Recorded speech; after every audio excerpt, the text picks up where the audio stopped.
You know, I support gambling like I support drinking. I get that some people can't drink. And I get that some people can't gamble. I do get. I've known a lot of people that were addicted to gambling, and it's a crazy addiction. Because did you ever see that Adam Sandler movie? Yes, the Uncut Gems. Amazing. Unbelievably disturbing. So good. And such a perfect representation of a gambling addict. They can't they need that fucking juice. They need it. They need that next bet. They need, come on. Yes! When they win, they go fucking crazy. I mean, it's a real problem for some people. Gambling they ruin everything in their life. It's a real problem for some people. But I support it because I feel like you need to have control over your life. And if you don't have control over your life, get control over your life. And if gambling is stopping you from having control of your life, don't make gambling illegal. Just you don't gamble. I agree. Get your life in order. Yeah, like as an alcoholic drug addict, you know, I'm not mad at drugs and alcohol. I just can't have it. Yeah. Do you think that you could, if you had a different life, could have enjoyed drinking and maybe a little drugs in moderation? No, you just had that personality. I have it in I'm fucking pedigree, dude. I am thoroughbred. On my mom's side of the family, it's every leaf on the tree. Wow. It didn't skip a generation at all. Like for my mom, it was like it was like playing Russian roulette with a fucking completely loaded gun. Like there was. Do you think that's nature or nurture? What do you think causes that? I think that there's a genetic thing, but it's a little bit like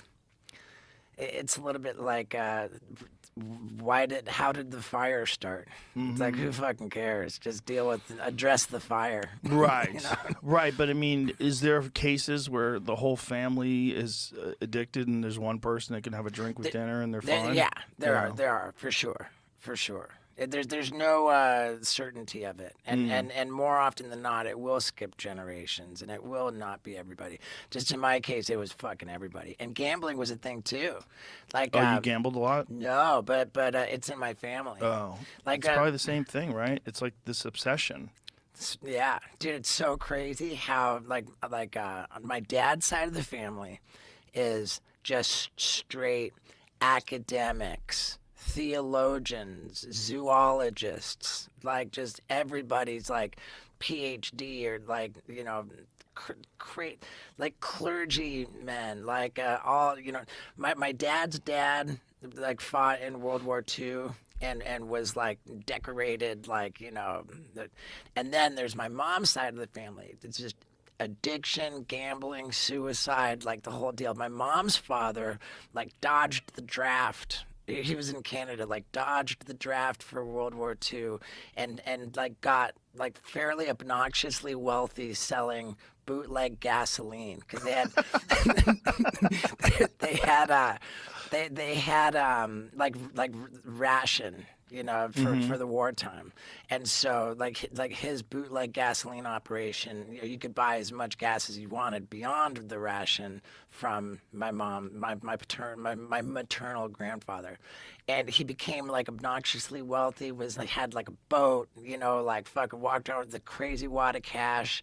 And the fucking dude gambled it all away, and then when he was broke, fucking blew his brains out. Oh, Jesus like, Christ! I don't know that I don't know that I ever met that guy. Like I was, you know, I was like a baby when that happened, but like. It doesn't make any sense because with all the alcoholism, that didn't deter me from becoming an alcoholic, but I did manage to stay away from gambling. Wow. At 100%? I've placed, the only time I bet in my adult life, I've still never placed a bet in a casino or anything like that. But when I did a brand deal on social media, I got paid to promote some online gambling thing. That was when I showed up at the fight and I was like holding up all the cash, and I took the photo with you. Yeah. And that was when I bet on Poirier, and McGregor's leg snapped that night. Ah, wow. Yeah, so that you was won and done. That was my first ever bet. I ended up like betting like a couple times after that as part of the same deal, as part of like the and I lost her. And then But you're yeah, good. I'm done. Yeah, I'm done. Yeah, it definitely makes fights more exciting if you personally have money riding on For it. sure.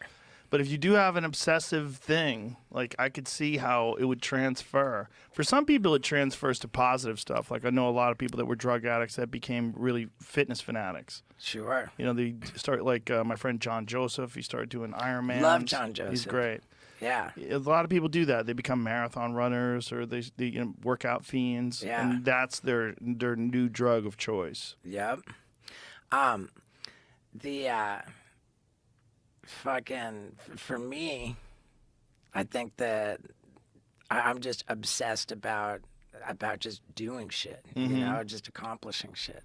Well, that's a good thing to transfer too. It's like, I think it's kind of the same gene, the gene that can, or whatever it is. I shouldn't say gene. It's the same thing in the mind that gets you obsessed with your next high or your next like wild thing. You could also transfer that to accomplishing personal goals and fitness goals and just getting your life together, starting a business, being obsessed with the business. Like you can do it in a positive way with that same mindset.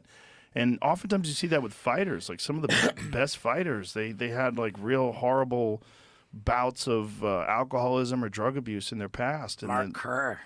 Yeah. Oof. Well, he had it while he was at the top. Right. It wasn't something that he got over. You know, he actually, it kind of took him down. And what was crazy about him is that while it was all happening, they were filming a documentary. The Smashing Machine. Which is really crazy because they didn't film that documentary with the intent of capturing this guy's life falling apart due to drug addiction. 100%. He was on top of the world. He was Yeah. He was murdering everybody.